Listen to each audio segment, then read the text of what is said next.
السلام علیکم پیارے بچوں، آج ہم سبق اذان اور اس کی فضیلت و اہمیت کی مشق کا سوال نمبر 3، اذان کی ابتدا کیسے ہوئی؟ پیارے بچوں، آج کے سبق میں ہم اس سوال کے بارے میں پڑھیں گے۔ بچوں، آپ کی اسلامیات کی کتاب کے صفحہ نمبر 11 پر اگر آپ دیکھیں تو یہاں پر اذان کی ابتدا کے حوالے سے بیان کیا گیا ہے۔ واقعہ معراج، یہ وہ واقعہ ہے جب نبی کریم صلی اللہ علیہ وآلہ وسلم معراج پر تشریف لے گئے تھے اللہ تعالیٰ کی ملاقات کے لیے۔ تو واقعہ معراج کے وقت سے ہی مسلمانوں پر 5 وقت کی نماز فرض ہو چکی تھی، یعنی جب واقعہ معراج پیش آیا تو اس کے بعد مسلمانوں پر 5 وقت کی نماز فرض ہو چکی تھی معراج کے واقعہ کے بعد۔ اور اس کے بعد مکہ مکرمہ میں کفار کے شر کی وجہ سے مسلمان علل اعلان اور بعد جماعت نماز ادا نہ کر سکتے تھے، یعنی مکہ مکرمہ میں چونکہ کفار مکہ کی اکثریت تھی، ان کا شر تھا، وہ لڑائی کرتے تھے، قتل کرتے تھے، نقصان کرتے تھے، مسلمانوں کو اذیت اور تکلیف پہنچاتے تھے۔ تو اس تکلیف کی وجہ سے کفار کے شر کی وجہ سے مسلمان جو ہیں وہ علل اعلان یعنی کھلے عام، علل اعلان کا مطلب ہے کھلے عام، یعنی سب کے سامنے با جماعت نماز ادا نہ کر سکتے تھے، یعنی نماز جو ہے وہ جماعت کے ساتھ نہیں پڑھ سکتے تھے، اپنی اپنی علیحدہ علیحدہ پڑھتے تھے۔ ہجرت کے بعد جب نبی کریم صلی اللہ علیہ وآلہ وسلم مکہ سے، پھر یہاں کفار کی اکثریت تھی، یہاں سے اللہ کے حکم سے آپ صلی اللہ علیہ وآلہ وسلم نے ہجرت کی مدینہ کی طرف۔ تو ہجرت کے بعد جب آپ صلی اللہ علیہ وآلہ وسلم مدینہ منورہ تشریف لائے، جب آپ ہجرت کر کے مدینہ منورہ تشریف لائے، چونکہ مکہ میں تو کفار تھے، مکہ میں کفار کی اکثریت تھی، مکہ میں کفار جو تھے وہ مسلمانوں کو تکلیف پہنچاتے تھے، تو اللہ کے حکم سے آپ صلی اللہ علیہ وآلہ وسلم مدینہ منورہ میں تشریف لے آئے اور مسجد نبوی کی تعمیر ہو چکی۔ جب مدینہ منورہ تشریف لائے اور مسجد نبوی کی تعمیر ہو چکی تو ضرورت پیش آئی،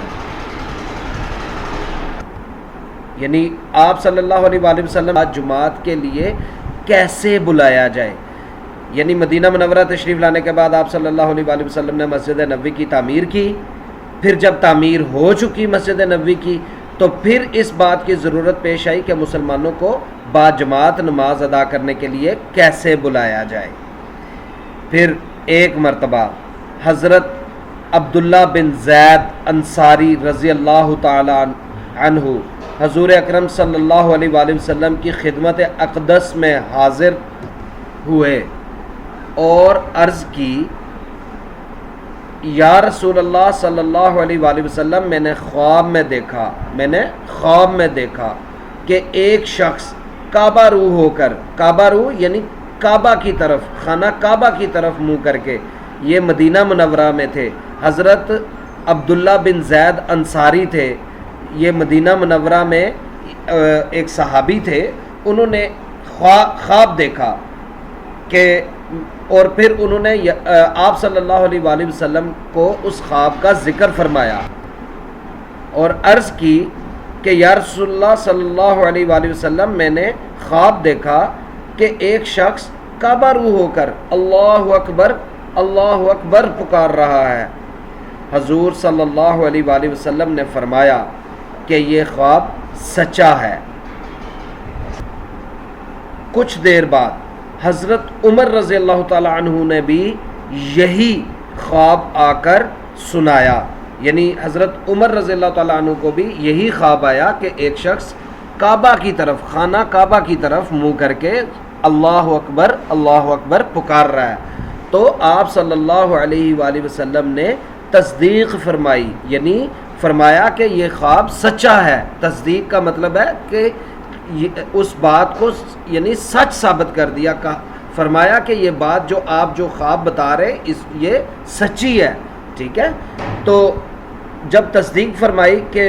اور پھر فرمایا کہ مجھے وحی کے ذریعے، وحی جو حضرت جبرائیل علیہ السلام اللہ کے حکم سے آپ صلی اللہ علیہ وآلہ وسلم کے پاس کوئی پیغام لے کر تشریف لاتے ہیں، اس کو وحی کہتے ہیں۔ تو وہ وحی کے ذریعے اذان کی تعلیم دی جا چکی ہے. یعنی آپ صلی اللہ علیہ وآلہ وسلم کے پاس حضرت جبرائیل علیہ السلام تشریف لا چکے تھے اور اذان کی تعلیم جو ہے وہ دے چکے تھے آپ صلی اللہ علیہ وآلہ وسلم کو. چنانچہ آپ صلی اللہ علیہ وآلہ وسلم نے حضرت بلال رضی اللہ تعالیٰ عنہ کو اذان کے الفاظ تعلیم فرمائے اور ان کو اذان دینے پر مامور فرمایا. یوں مسلمانوں کی اذان کی ابتدا جو ہے وہ ہوئی. یعنی یہ دو ایسے صحابی تھے جنہوں نے شروع میں آ کر آپ صلی اللہ علیہ وآلہ وسلم کو اپنا خواب سنایا کہ پھر آپ صلی اللہ علیہ وآلہ وسلم نے ان کا خواب سننے کے بعد ان کی تصدیق فرمائی کہ یہ خواب سچا ہے. تو اس طرح جو ہے پیارے بچوں اذان کی ابتدا ہوئی. تو اس سوال کو آپ اچھی طرح سے یاد کیجئے گا اور جو آپ نے کاپیوں میں لکھنا ہے وہ سوال آپ یہاں سے لے کر آپ یہاں سے یہ سوال لکھیں گے اور اس کو یہاں تک، ٹھیک ہے، یہاں تک آپ اس کو کاپیوں میں لکھیں گے. اللہ حافظ.